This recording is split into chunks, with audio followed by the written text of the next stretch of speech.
If you are over 60, you have probably been told the same thing by everyone from your doctor to your daughter.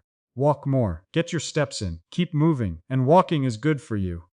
That part is true, but here is something that rarely gets explained. There are people who walk every single day, a mile, 2 miles, faithfully, year after year, and by 7 in the evening their ankles are still puffy, their socks still leave a ring, their legs still feel heavy. If that sounds familiar, you have not failed at walking. Walking is simply not doing the one job you assumed it was doing, because down in your lower legs there is a pump, a real one. It pushes blood upward against gravity all day long, and some doctors call it your second heart, not as a poetic turn of phrase, but because it genuinely shares the workload with the heart in your chest. Here is the distinction that changes everything, and I want you to hold on to it for the rest of this video. Walking activates that pump. It does not train it. Those are two completely different jobs, and after 60, activation alone stops being enough. So today I want to show you what this pump actually is, why the walking you already do only reaches part of it, and what genuinely trains it, movements you can do holding a kitchen counter. And I'll show you exactly how little of it you need, because the amount is far smaller than most people assume. Let's start with what is actually down there. Your heart is remarkably good at one direction. It pushes blood outward and downward. Gravity helps it. Blood reaches your feet in a matter of seconds, without much trouble at all. The return trip is the hard part. Once that blood has delivered its oxygen, it has to climb back up. From your toes to your chest is a long way, and every inch of it is uphill. Your heart is at the top of that column, pulling nothing. It cannot suck blood back the way a straw does. So the body solved the problem differently. It put the pump at the bottom. Inside your lower leg you have two muscles that do this work. The one you can see, the one that bulges when you stand on your toes, sits near the surface. Underneath it, deeper and flatter, lies a second muscle that most people have never heard of and never think about. That deeper one is the quiet workhorse. It is built for endurance rather than power, and it is wrapped around a dense network of veins. Here is what happens when those muscles squeeze. The veins running through them get compressed, flattened, essentially, and the blood inside has to go somewhere. It cannot go backward, because the veins in your legs are fitted with small one-way valves.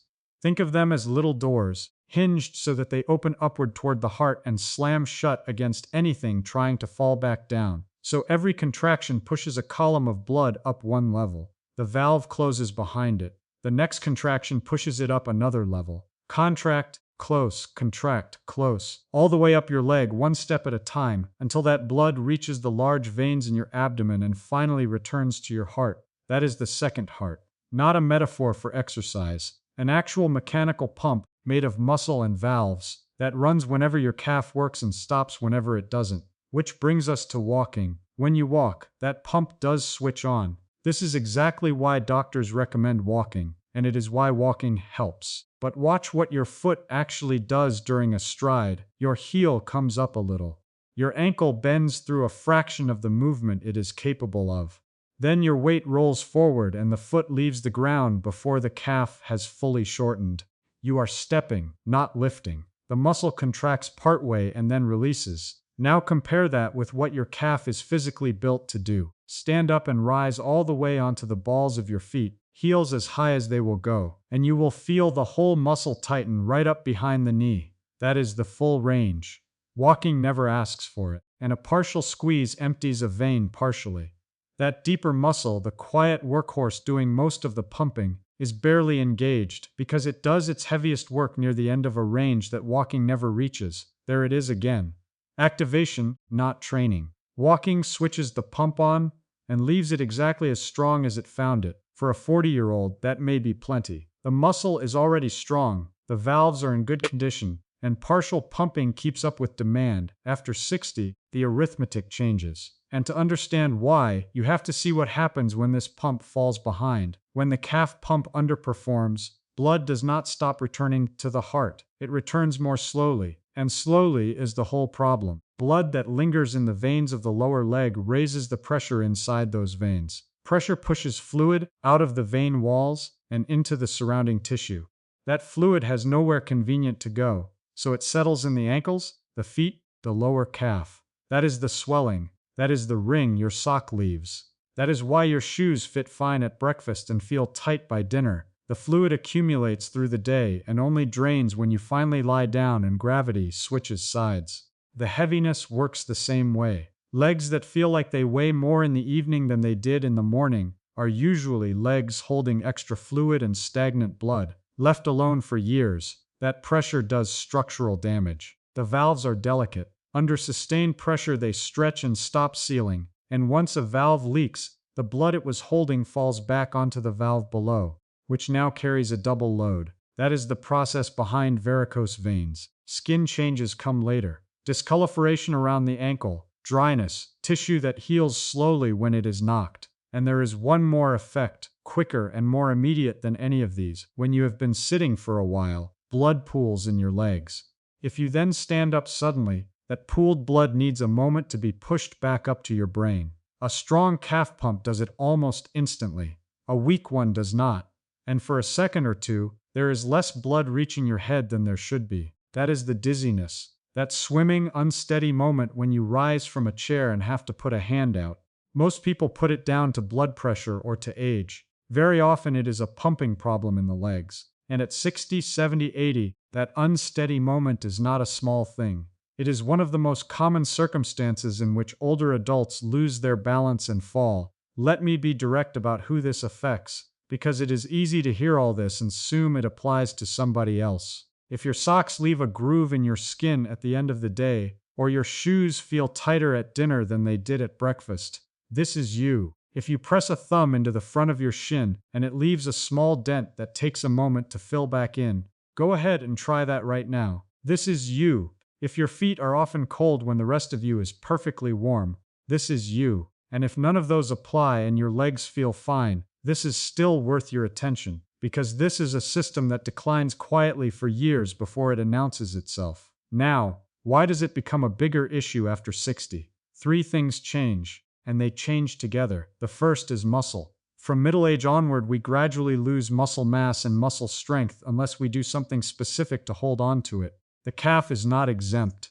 A smaller, weaker calf produces a weaker squeeze, and a weaker squeeze moves less blood per contraction. The second is the valves. They have been opening and closing every time you have moved for 6, 7, 8 decades. An extraordinary amount of use. And like anything mechanical, some become less efficient over time, so the pump has to work harder for the same result, at exactly the point when the muscle doing the pumping has gotten weaker. The third is time on our feet.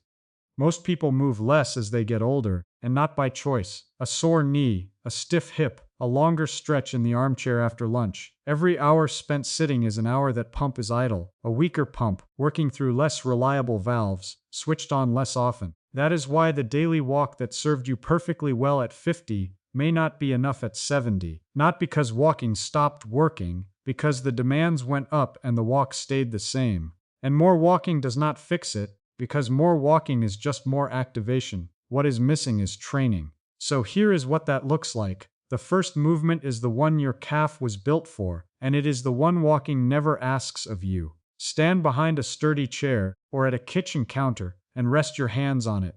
This is not optional, and it is not a sign of weakness. Hold on to something solid. Your feet should be roughly hip width apart, weight even. Now push your heels up off the floor and rise onto the balls of your feet.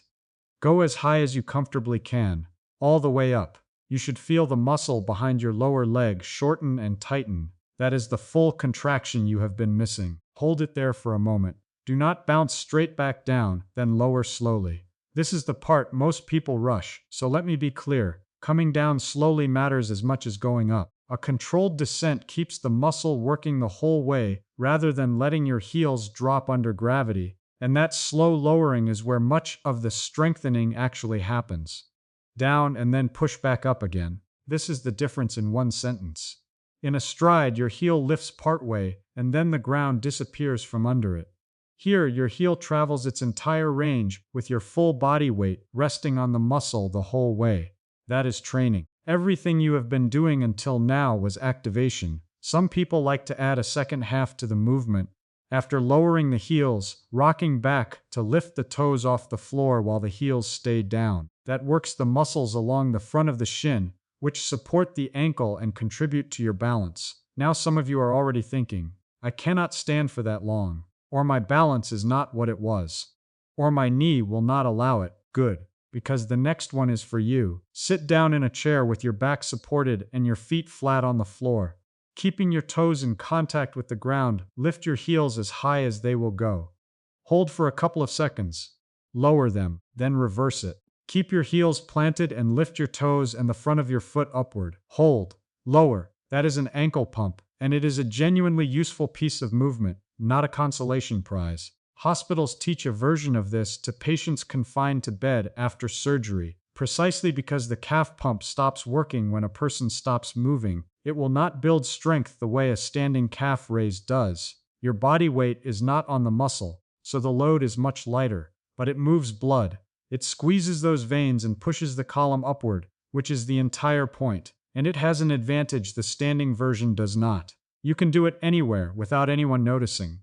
Watching television, at the kitchen table, in a car, on a plane, in a waiting room. If standing is difficult for you today, start here and stay here. If standing is fine, use this as your second dose, the one you do sitting down. In the long stretches between being on your feet, there is a third piece, and it is not an exercise so much as a correction. Calf muscles tighten with age and with inactivity. A tight, shortened muscle cannot contract through its full range, even when you ask it to, which means all the effort you put into calf raises delivers less than it should, so it is worth spending a little time lengthening it. Stand an arm's length from a wall, hands flat against it. Step one foot back, keeping that leg straight and the heel pressed down. Lean gently forward until you feel a stretch running up the back of the lower leg. Hold it 20 or 30 seconds, breathing normally, no bouncing. Then switch legs, then do a second version. Same position, but bend the back knee slightly while keeping the heel down. That shifts the stretch lower and deeper, reaching the muscle underneath rather than the one on the surface. Two positions, because you have two muscles down there that answer to different angles. Stiff calves also shorten your stride, so this helps your walking as well as your circulation. Now, at this point, it would be reasonable to think the answer is complete. Full-range calf raises, seated ankle pumps, and some stretching to keep the muscle long. So let me ask the question you should be asking. Is that enough?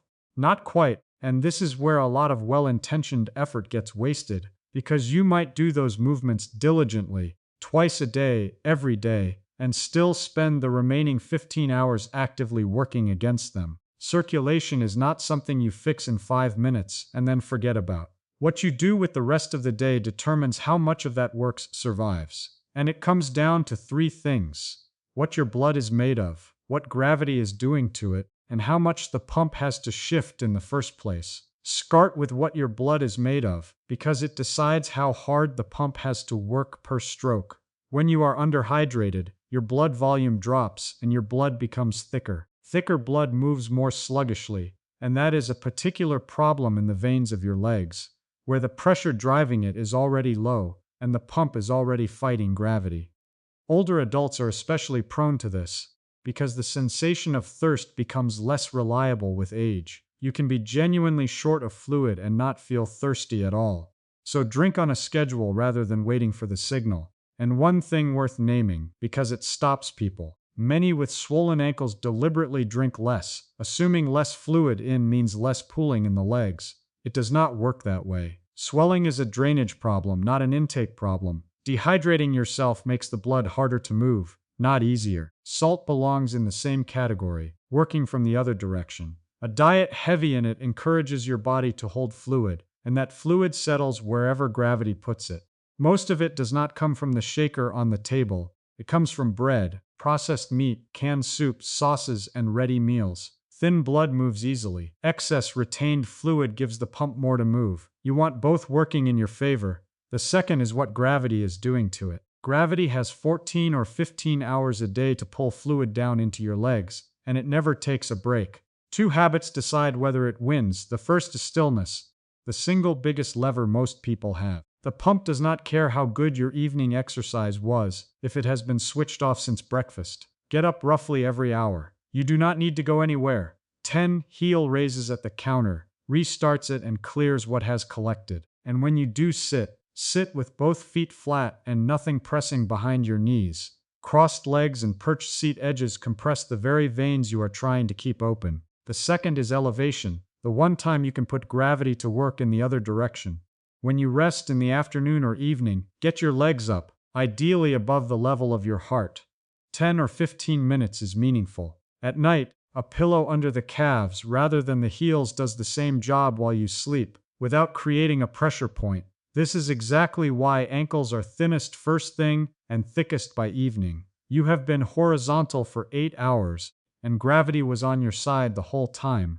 The third is how much the pump has to shift, and this is mostly about load. Extra body weight raises the pressure inside the abdomen, and that pressure sits directly on top of the large veins carrying blood up from your legs, making the return journey harder at the very top of the climb, after your calf has already done its work. You do not need dramatic weight loss for this to matter. Even a modest reduction lowers the resistance the pump is working against every single stroke, all day. A few words for particular situations. If you have had recent surgery, especially on the leg, hip, or abdomen, ask the person who treated you before starting anything new. Your circumstances are specific and they know them. If you already have diagnosed vein problems, these movements sit alongside your medical care rather than replacing it. Compression stockings, if prescribed, work particularly well with an active calf. The compression supports the vein while the muscle does the pumping. And one thing warrants prompt attention rather than exercise: swelling that appears suddenly in one leg only, especially with pain, warmth, or redness in the calf. That is not a case for calf raises. That is a call to your doctor the same day. There is a second version of that caution, and it matters just as much. If the swelling is new, affects both legs, or came on over a matter of weeks rather than creeping up on you across years, have it looked at before you assume it is a circulation problem. Swelling can also come from the heart, the kidneys, or a medication you have recently started, and those need a different kind of attention than anything in this video. If your mobility is limited, do what you can from a chair and do it more often. Frequency compensates for intensity. Seated ankle pumps 6 times a day beat one perfect set of calf raises once a week. Which brings me to the most important point in this whole video. So how much should you actually be doing? Less than you probably expect, and more often than you probably expect. Aim for around 15 to 20 repetitions of the standing calf raise. Rise up, hold briefly at the top, lower slowly, repeat. That is one set, and it will take you well under a minute. Do 2 or 3 sets. Spread through the day rather than stacked together. Morning, afternoon, evening.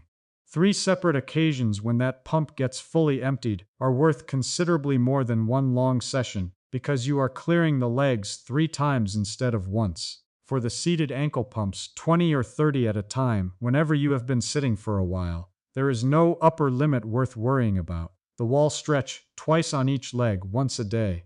That is all it needs. And attach these to something you already do. Calf raises while you brush your teeth. Calf raises while you wait for the microwave. Ankle pumps whenever you sit down to read. Habits pinned to an existing routine survive. Habits that depend on willpower generally do not. Give it 2 to 3 weeks before you judge it. Most people notice the evening heaviness easing first, and warmer feet not long after. Step back for a moment and look at what this actually means. Every contraction of your calf that sends blood upward is a contraction your heart does not have to compensate for. When the legs pump efficiently, blood returns in good volume and good time, and the heart fills properly and works with less strain. When they pump poorly, blood sits in the periphery, and the whole system works harder to circulate the same amount. So this is not really about your legs. Your legs are simply where you notice it. And notice how little is being asked of you. No gym, no equipment, no floor exercises, which is a relief for anyone who finds getting up off the floor a project. No cost. The body responds to consistency far more reliably than to intensity. 20 calf raises every day for a month will do more for your circulation than an exhausting hour once a fortnight. And after 60, that is not a limitation. It is an advantage, because small and repeated is exactly what a body of this age can sustain indefinitely. So keep walking. I am not asking you to stop. Walking is good for your heart, your joints, your bones, your mood, and your balance, and you should keep doing it for every one of those reasons. Just be clear about which job it is doing. Walking activates your second heart. It wakes it up, uses it a little, and leaves it exactly where it found it. These movements train it. They ask the muscle for its whole range instead of a fraction of it, and a muscle that is asked for everything gets stronger. That is the entire difference. Not more effort, not more time, just a different question, put to the same muscle. You have had this second heart your whole life, working quietly, without instruction, without credit, every time you stood up and moved. After 60, it stops volunteering. You have to ask.